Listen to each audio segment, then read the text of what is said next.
بسم اللہ الرحمن الرحیم۔ السلام علیکم۔ آج ہم پڑھیں گے اردو بیسک کہانی سچ میں برکت ہے۔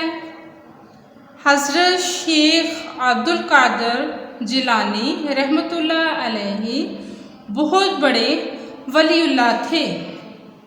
بچپن میں ہی والد کا سایہ سر سے اٹھ گیا تھا۔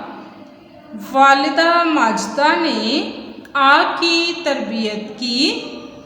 ان دنوں لوگ قافلے کی صورت میں سفر کرتے تھے۔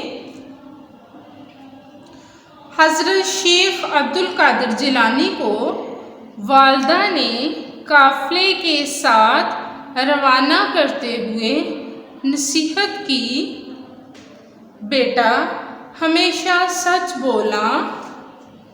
والدہ نے 40 دینار آپ کی قمیص میں سی دیے۔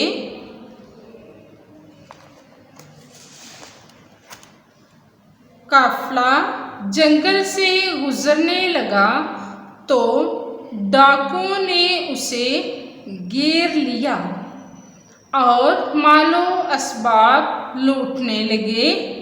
ایک ڈاکو حضرت عبدالقادر جیلانی کے پاس آیا اور پوچھنے لگا، اے لڑکے، تمہارے پاس کیا ہے؟ انہوں نے جواب دیا، 40 دینار۔ ڈاکو کو یقین نہ آیا۔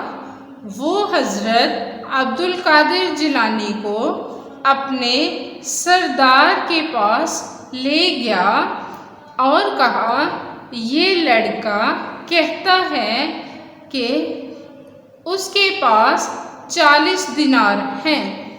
سردار نے پوچھا، کیوں لڑکے، کیا واقعی تمہارے پاس 40 دینار ہیں؟ پیارے بچوں، اس کا بقیہ حصہ ہم کل پڑھیں گے۔ آپ نے کہانی اچھی طرح سے یاد کرنی ہے، یاد کر کے لکھ کے دیکھیے۔ اللہ حافظ۔